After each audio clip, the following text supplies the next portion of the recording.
저희가 이 미평으로 와가지고 개척을 한 지 이제 만 3년이 넘었습니다.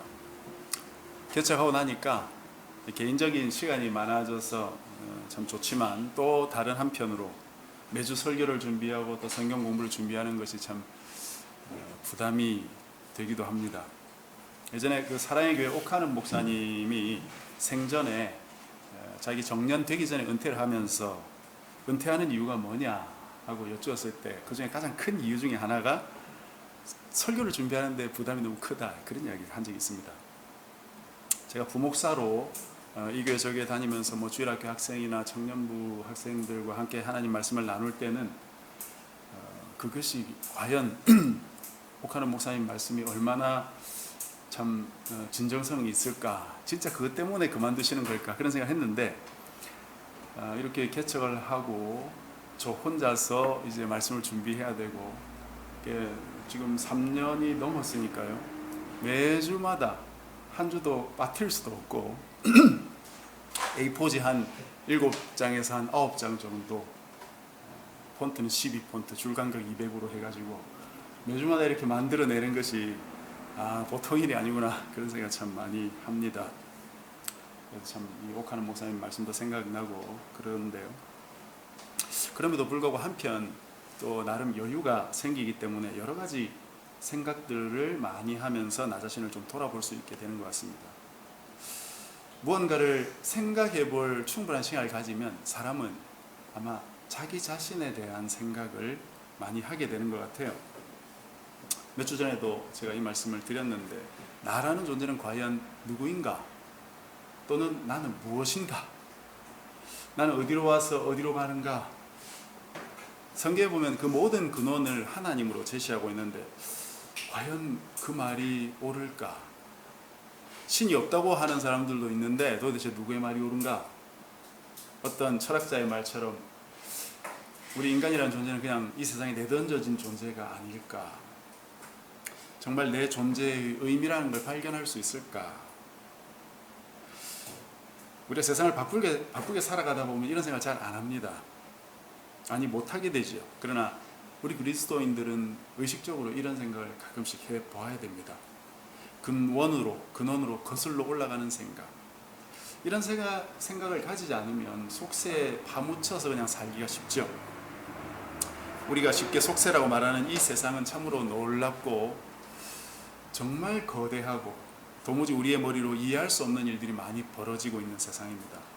예로부터 사람들은 이 세상의 여러 가지를 택해서 자기의 신들로 섬겨오지 않았습니까?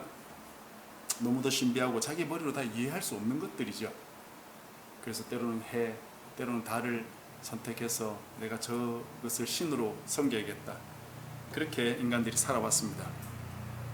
뿐만 아니라 이 세상에서 내가 계획한 대로 다 되는 것도 아니고, 그 의도가 쉽게 때로는 벗어나기도 하는 그런 세상입니다. 지난주에 한 다큐멘터리를 보았는데요, 슈칼스키라는 사람에 대한 것이었습니다. 슈칼스키는 폴란드 출신의 조각가입니다. 그림도 그렸는데요, 20세기의 미켈란젤로라고 불릴 만큼 아주 대단한 조각가였습니다. 저도 사실 이 다큐멘터리를 통해 처음 알게 된 사람인데, 이 사람이 폴란드였지만 미국에 가서 살게 됐는데, 조국에 대한 그리움이 커서인지는 모르지만 거기서 대단한 애국가가 되었습니다. 그러던 중에 국가의 부름을 받고 폴란드로 가서 애국에 대한 주제를 가지고 여러 가지 조각들을 만든 거예요. 나라에서는 이 사람의 작품 활동을 다방면으로 이렇게 지원을 해 주었습니다. 그러다 2차 대전이 발발을 했고, 슈칼스키의 작업실에 포탄이 떨어져 가지고 그만 모든 작품들이 다 산산조각 나버린 것입니다. 목숨만 건진 슈칼스키는 자기 아내와 함께 미국으로 돌아가서 조용히 지내고 있었는데, 미국에서 들린 고국의 소식은 슈칼스키가 제작했던 그 작품들이 폴란드에서 극우 세력들의 상징처럼 받아들여지고 있었다 하는 소식이었어요. 애국을 주제로 한 그런 작품들이었다 보니까 아마 이 극우 세력들이 자기 나라를 막 이렇게 내세우기 위해서 사용했던 것 같습니다. 그러나 나라를 사랑하는 것과 자신의 나라를 모든 다른 나라 위에 두는 것은 완전히 다른 것이죠. 근대 전쟁의 저변에는 이런 민족주의가 자리 잡고 있지 않습니까? 유럽의 여러 나라들이 일으킨 전쟁과 다른 나라를 식민지로 삼은 그 역사들은 자기 민족이 제일 우월하다는 그 민족주의가 자리 잡고 있는 것입니다. 좋은 마음으로 시작한 일도 전혀 반대의 결과를 낳을 수 있는 그런 세상이 바로 우리가 살고 있는 이 세상입니다. 그러니 이 세상은 참 여러 가지 면에서 아이러니하지요. 선과 악이 무엇입니까? 무엇이 옳고 무엇이 그릅니까? 사실 우리는 잘 몰라요. 아이들에게는 어쩌면 아주 쉬운 말로 설명해 줄 수 있을 것 같지만 조금이라도 이렇게 성숙한 사람들에게는 굉장히 섬세하고 예리하고 어쩌면 적확한 용어를 사용해서 설명하더라도 사실은 알기 어렵습니다. 그러니 우리에게는 하나님 말씀이 필요한 것이죠. 나 자신에 대해서, 그리고 우리가 살아가고 있는 이 세상에 대해서 여러 가지로 배워야 되기 때문입니다. 오늘 제가 말씀을 나누기에 앞서서 이런 말씀을 드리는 이유는 우리가 지금 읽고 있는 이 룻기 내용이 다른 성경과 비교해 볼 때 당연히 우리가 배울 만하고 묵상할 만한 좋은 내용을 담고 있구나 라고 끝내기에는 그렇게 당연한 이야기가 아니기 때문입니다. 룻기 시대가 어떤 시대라고 했습니까? 사사시대였어요. 룻기 1장 1절에 그렇게 나왔죠. 사사들이 치리하던 때에. 사사들이 다스리던 때는 어떤 시대였습니까? 사사기에 여러 번 나오는 유명한 문구가 있죠. 그때에 이스라엘의 왕이 없으므로 사람이 각기 자기의 소견에 옳은 대로 행하였다.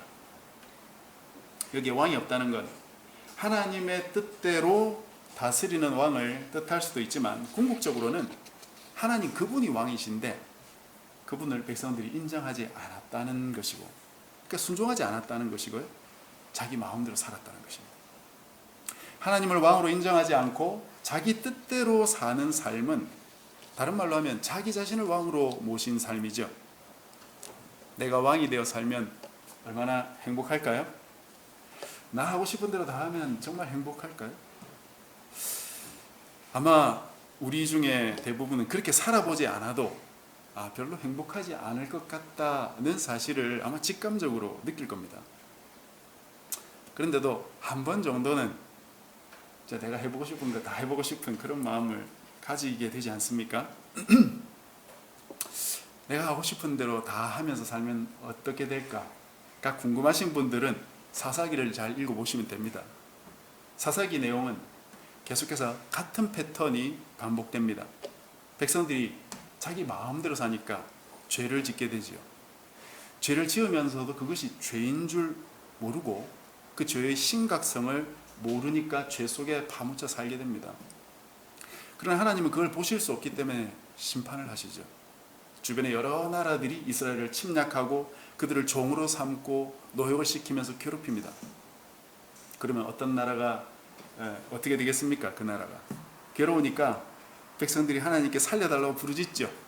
그걸 보시고 하나님은 또 불쌍하니까 구원자, 즉 사사를 보내셔가지고 그때마다 구원해 주셨어요. 그리고 나서는 사사들이 살아있을 동안은 하나님 말씀대로 잘 살려고 애를 씁니다. 그러나 그 사사가 죽으면 금방 하나님을 떠나버려요. 이것이 사사기에 반복되는 패턴입니다. 이렇게 자기 마음대로 살던 시대가 사사 시대고 그 시대가 바로 룻기의 시대입니다. 따라서 이 룻기에 나오는 베들레헴의 여러 인물들이 하나님 말씀대로 살아가는 그 모습들은 당시 사회와는 너무나도 동떨어진 그런 특이한 일이었다는 것을 우리가 기억하셔야 된다 이 말입니다. 그래서 성경을 어떻게 읽을 것인가 라는 책을 쓴 그 더글라스 스튜어트라는 사람이 이 사사시대의 베들레헴을 가리켜서 이렇게 말했어요. 아주 예외적인 성읍, 그리고 대단히 경건한 성읍이었다, 그렇게 불렀습니다. 그런데 그것도 일리가 있지만 거기서 조금 더 나아가야 된다고 생각을 합니다. 당시 이스라엘의 상황과 비교해 볼 때 베들레헴이라는 이 도시에 하나님을 신실하게 믿는 백성들이 등장하는 이유가 베들레헴이라는 도시에 있었던 것이 아닙니다. 베들레헴이라는 도시는 당시에 다른 도시와 별 차이 없는 도시였어요. 여러분 사사기 마지막 5장, 즉 17장부터 21장을 여러분이 한번 이렇게 훑어보시면 베들레헴이라는 도시가 어떤 도시였는지 아주 상세하게 나옵니다. 이것을 제가 핵심만 짧게 말씀을 드리고 싶은데요. 크게 2가지 내용이 나옵니다. 모두 다 베들레헴과 레위인이 연관되어 있는 내용입니다. 먼저 17, 18장에 보면은 베들레헴에 살던 한 레위인이 나오는데요.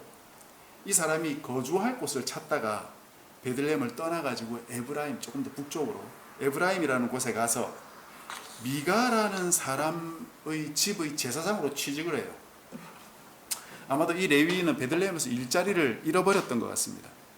일자리를 찾아다니다가 미가라는 사람을 만나가지고 그 집에 취직을 한 거죠. 이 미가가 매년 은 10개와 의복 한 벌과 먹을 것을 주겠다 하니까 바로 오케이 해서 그 집 제사장이 되어버립니다. 그런데 이 미가라는 사람의 집은 어떤 집이었느냐? 그 당시에 자기 집에 신상을 만들어 놓고 또 에봇, 제사장의 겉옷이거든요. 그 에봇을 만들어 가지고 자기 집에 아들 한 명을 제사장으로 세워둔 그런 집이었어요. 하나님을 섬긴다는 사람들이 신상을 세워놓고 레위 지파도 아닌 아들 하나를 제사장으로 세워 놓았던 것입니다. 그러다가 레위인 하나를 만나니까 제사장은 레위인이 좋지. 그래서 그 레위인을 자기 집 제사장으로 드렸다는 것입니다. 하나님을 왕으로 섬기지 않으니까 하나님 뜻을 잘 모르고 그러니까 자기 마음대로 좋아 보이는 대로 살았다는 것이죠. 자기 소견이 바로 진리처럼 여겨지던 그런 시대였다는 것입니다. 근데 거기 살다가 이 레위인이 한 번 더 이사를 갑니다. 이스라엘의 최북단 단이라는 지파가 이사를 간 그곳에 따라서 이사를 갑니다.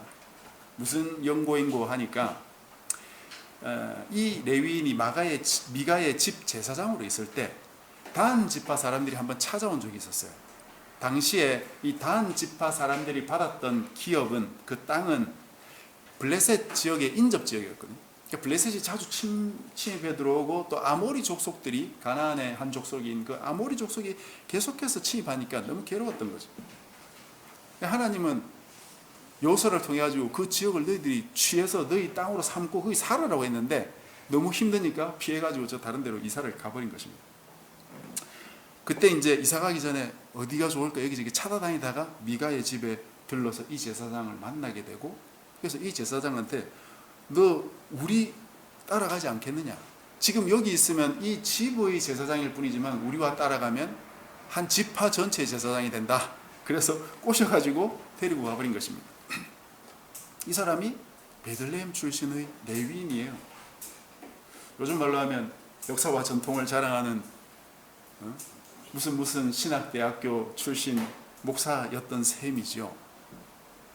어떻습니까, 여러분? 이 사람이 괜찮아 보입니까? 아니면 기회주의자로 보입니까? 사사시대에 이 베들레헴이라는 곳이 특별히 거룩한 도시가 아니었다는 사실. 자기네 소견에 옳은 대로, 자기 눈에 좋아 보이는 대로 그렇게 행하던 사사시대의 도시, 그 이상 그 이하도 아니었다 이 말이에요. 보아스 주변에 있었던 그 사람들이 이 도시의 영향을 받아서 거룩했던 것이 아닙니다. 또 19장 이하에 나오는 이야기가 또 하나 있는데요. 거기는 베들레헴 출신의 남자가 아니라 한 여인이 나옵니다. 이 여인의 남편이 레위인이에요. 그러니까 이 여인은 요즘 말로 하면 사모님이 결혼해서 살다가 이 사모님이 남편이 싫어졌는지 바람을 피워요. 그 나가서 행음하고 자기 친정 베들레헴에 와서 살고 있었습니다. 완전 요즘 말로 하면 콩가루 같은 그런 집안이죠. 이 남편이 아내를 위로해서 데려가려고 베들레헴으로 왔습니다. 장인어른 집에 4일 정도 묵고 5일째 되는 날 이제 가려고 집을 나왔습니다. 기브아라는 이스라엘 성읍에 하루 묵기 위해 들렀는데 안타깝게도 이 여인이 그 기브아 주민들에게 밤새도록 성폭행을 당하고 그 다음날 죽게 돼요.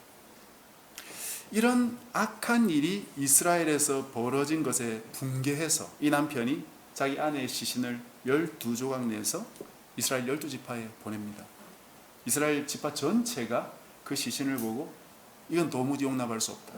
기브아와 그 기브아가 속한 베냐민 지파를 전쟁해서 그 남자들 거의 다 죽여버립니다. 여러분 너무나 잔인한 사건이에요. 이거 제가 대충 이야기했지만 여러분 사사기 끝을 한번 보십시오. 그 뒤에도 여러 가지 사건들이 이어서 나오지만 제가 말씀드리고 싶은 것은 베들레헴이라는 도시가 당시 다른 도시보다 더 뛰어난 거룩한 도시가 전혀 아니었다. 이런 참혹한 일이 베들레헴뿐만 아니라 이스라엘에 있었고 이 여인은 베들레헴 출신이었고 그 남편은 레위인이었다 이 말입니다. 이 사사기 끝에 나오는 두 사건 모두 베들레헴과 연관이 있는 사건이죠. 전혀 모범적인 사건이 아닙니다. 그러나 이 두 가지 베들레헴과 연관된 사건 이후에 바로 이어 나오는 성경이 바로 룻기죠. 룻기는 세 번째 베들레헴의 사건인 셈입니다. 이 세 번째 사건은 어떤 사건입니까? 놀랍게도 당시 사회적인 분위기와는 완전히 다른 이야기. 하나님을 의지하고 하나님의 은혜를 경험하고 그분의 신실한 사랑을 경험적으로 아는 백성들이 모여 사는 곳이었어요.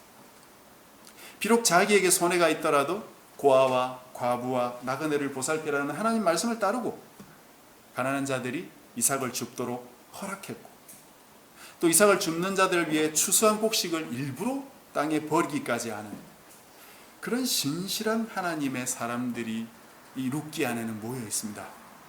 여기 역시 베들레헴이에요. 같은 베들레헴에 산다고 똑같은 사람이 아니죠. 아무리 악한 도시에 살더라도 나는 거룩한 하나님의 백성이 될 수도 있고 아무리 거룩한 사람들 속에서 산다 그러더라도 나 혼자 엉망이 될 수도 있는 것입니다. 내가 어떻게 살 것인가? 내가 어떻게 살 것인가? 그것이 궁극적으로 중요한 것이죠. 여러분 어떻게 사시겠습니까? 여수가 관광지역이라서 자연환경은 아주 우수하지만 하나님의 백성으로 살기에는 썩 좋은 도시가 아니죠. 왜냐? 관광지는 세상의 트렌드에 아주 민감한 지역입니다. 유행이 빠른 것이죠. 이런 도시에서 자신을 잘 지키지 않으면 유행 타는 사람 되기 쉽습니다. 그리고 유혹거리도 너무 많고요. 그러면 이런 걸 피해서 딴 도시로 갈 것인가? 산속으로 갈 것인가? 뭐 옮길 수 있으면 옮기는 것도 한 방법이겠으나 말씀드린 대로 궁극적으로 주변 환경보다는 나 자신을 바로 세우는 것이 제일 중요한 것이죠. 어디 살든지 하나님 말씀을 따라 삼가며 하나님 앞에서 살아야 하는 것이지 산에 들어간다고 바다에 들어간다고 저절로 하나님 백성이 되는 게 아닙니다. 주변 환경으로부터 자기 자신을 말씀으로 잘 지켜나가야 되는 것이죠. 우리 자신이 하나님 말씀을 잘 묵상하고 말씀으로 잘 지키고 있습니까? 나 자신이 나를 지키는 게 아니에요. 하나님 말씀을 읽고 묵상할 때 그 말씀이 나를 지배하고 그 말씀이 우리를 올바른 곳으로 인도하지 않습니까? 그것이 말씀으로 지킴을 받는 것입니다. 그래서 이 보아스와 그 주변 사람들은 하나님 말씀으로 자기 자신을 지켰던 사람들이에요. 그래서 하나님 말씀을 따르는 것을 우리가 볼 수 있지 않습니까? 이 사람들의 모습을 오늘 본문을 통해서 조금만 더 살펴보겠습니다. 보아스가 자신의 희생을 감당하면서까지 룻과 결혼하는 것을 보고 이 성 사람들이 아유 왜 그렇게 어리석은 짓을 하느냐, 모압 여인과 결혼해서 너 뭐 할 거냐, 그렇게 손가락질하지 않았고 잘했다 하면서 축복했는데 뭐라고 축복했습니까? 여호와께서 내 집에 들어가는 여인으로 이스라엘의 집을 세운 라헬과 레아 두 사람과 같게 하시고 내가 에브랏에서 유력하고 베들레헴에서 유명하게 하시기를 원하며. 이스라엘의 그 12지파가 바로 이 라헬과 레아의 아들들이었습니다. 이들이 12지파를 형성한 것이죠. 그것처럼 보아스, 당신의 집에 들어가는 룻이 당신의 집안을 세우는 여인이 되기를 원합니다. 그렇게 하나님의 이름으로 축복을 해주는 것입니다. 또 여기서 그 에브랏과 베들레헴이 나오는데, 에브랏은 베들레헴의 옛 지명이기 때문에 에브랏에서 유력하고 베들레헴에서 유명하기 원한다 하는 말은 사실상 같은 내용을 반복한 것인데요, 약간 다른 단어를 사용해서 그 의미를 더 강조하는 그런 평행법을 썼다고 보면 되겠습니다. 앞서 말씀드렸다시피 당시 사사시대는 이스라엘 어디를 가나 우상 숭배하고 불의를 저지르고 성적인 부도덕이 있고 지파 간의 경쟁, 이런 것들이 팽배했지만 베들레헴의 이 보아스 집안만큼은 그래도 하나님의 뜻을 따라 살기 원했던 백성들이었기 때문에 이들의 영향력이 베들레헴에서조차도 더 커지기를 바라는 것입니다. 이들의 영향력을 통해서 베들레헴이 더 깨끗한 도시가 되기를 원하는 그런 사모함이 있었던 것이죠. 하나님 없이 살아가는 시대에 하나님을 두려워하며 사는 사람들이 드러나야 되는 것이고, 그들의 삶이 옳다는 사실이 더 제대로 드러나야 한다, 그것입니다. 왜 그렇습니까? 이들이 얼마나 위대한 사람인지 그것을 알리기 위함입니까? 이들이 얼마나 거룩하고 구분된 하나님의 백성들인지 그걸 알리기 위함일까요? 그런 것이기보다는 마치 어두운 세상에 환한 빛을 비추듯이 당시 하나님의 백성들이 얼마나 어두운 시궁창 같은 그런 속에서 살고 있었는지를 보여주기 위함이죠. 환한 등을 켜면 먼지나 때가 더 잘 보이듯이 하나님의 뜻대로 살아가는 환한 백성들이 당시 베들레헴과 이스라엘을 비추어서 그들이 얼마나 때 묻은 손과 발로 살고 있으며 얼마나 하나님의 백성이라 일컬음받기에 합당하지 못한 자들이었는지를 보여주어야 하는 것 아니겠습니까? 그렇게 해야 적어도 그들이 자신의 모습을 보면서 회개라도 할 수 있지 않겠어요? 적어도 하나님의 백성이라면 이렇게 살아야 한다 하는 걸 보여주어야 하는 것이죠. 오늘날 우리 기독교의, 한국 기독교의 자랑은 무엇입니까? 세계에서 가장 큰 교회 몇 개가 있다 하는 것입니까? 코로나를 지나면서 정부의 대책에 강경하게 맞서는 그런 교회가 존재했다 하는 것이 자랑인 것입니까? 교회가 뭘 자랑해야 됩니까? 교회에 들어오면 사업도 잘 되고 승진하고 돈 잘 번다, 그것이 자랑할 일일까요? 이 모든 것들은 다 세상적인 가치, 상대적인 가치들이죠. 세상에 속한 가치들을 잘 획득할 수 있음을 자랑하는 것은 부끄러운 일이에요. 영원한 것이 아니라 이 세상에서 조금 더 낮고 조금 더 덜한 그것이 무슨 차이가 있습니까?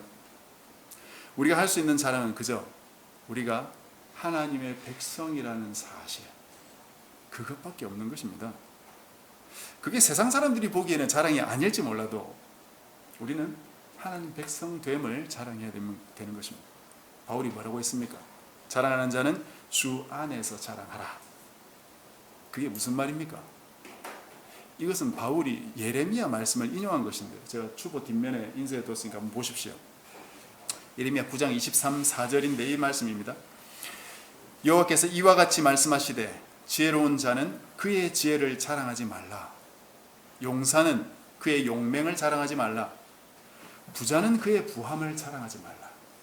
자랑하는 자는 이것으로 자랑할지니 곧 명철하여 나를 아는 것과 나 여호와는 사랑과 정의와 공의를 땅에 행하는 자인 줄 깨닫는 것이라. 나는 이 일을 기뻐하노라. 여호와의 말씀입니다. 무엇을 자랑하라고 하십니까? 여호와가 어떤 분이신지 아는 것을 자랑해라. 그분은 사랑과 정의와 공의를 행하시는 분이다. 그걸 깨닫고 자랑하라. 그러면 하나님이 그렇다는 것만 자랑하고 끝내라는 것입니까? 하나님은 사랑의 하나님입니다. 공의의 하나님입니다. 정의의 하나님입니다. 그래서 사실 힘이 없죠. 그건 깨달은 게 아닙니다. 그죠? 하나님이 어떤 분이심을 참으로 깨달은 사람은 바로 그 하나님 앞에 살 수밖에 없는 사람이고 그 하나님의 뜻대로 살 수밖에 없게 되겠죠. 자신이 하나님을 깨닫고 그 하나님 앞에 사니까 하나님은 사랑의 하나님, 정의의 하나님, 공의의 하나님이라 그것을 알게 된 사람은 자신도 그 사랑의 하나님을 따라서 자기도 사랑을 나누고, 자신도 그 정의의 하나님을 따라서 이 세상에 정의 없어지는 걸 보고 자신 혼자라도 정의를 행하는 사람이 되려고 하는 것이고, 잘못된 이 세상의 공의를 보면서 나 혼자라도 공의로운 사람이 되어야 되겠구나. 그렇게 하나님의 뜻을 따라 살면서 자신의 삶을 고치면서, 그러면서 이 하나님을 말하고 자랑하는 그런 사람이 되는 것 아니겠습니까?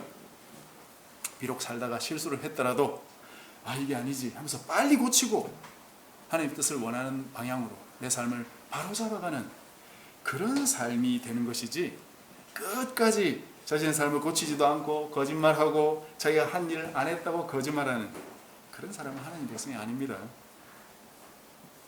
비록 우리가 살아가는 세상이 더 완악해지고 죄악이 관영해져 가더라도 보아스와 그의 종들, 그리고 하나님을 믿은 지 얼마 되지 않지만 진실하게 하나님을 따라하는 이 룻처럼 하나님의 영광을 올바로 드러내는 저와 여러분의 삶이 되어야 되겠습니다. 말씀을 정리하겠습니다.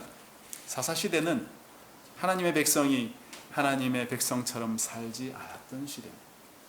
그것은 베들레헴도 마찬가지였어요. 그러나 그 땅에 살던 보아스와 그의 사람들은 하나님을 경외하고 그분의 말씀을 묵묵히 지켜가던 사람들이었습니다. 이들을 통해서 쓰러져 가던 한 집안이 다시 살아나는 놀라운 역사가 바로 룻의 이야기입니다. 오늘도 하나님 뜻대로 살면 하나님의 뜻이 이루어집니다. 21세기 최첨단을 달리는 이 한국에서 살면서도 얼마든지 하나님 백성으로 살아갈 수 있는 것입니다. 그렇게 하나님을 경외하며 살아가면 하나님께서 우리 집안을, 어쩌면 우리 민족과 우리 나라를 새롭게 해 주실지도 모릅니다. 나의 삶의 영역에서 신실하게 살아가는 것, 그것이 하나님께서 우리에게 던져주신 말씀입니다. 그래서 우리를 통해 세상 사람들이 하나님이 어떤 분이신지를 똑똑하게 보고 알게 되는 그런 은혜가 우리 모두의 삶에 있기를 주님의 이름으로 간절히 축복합니다.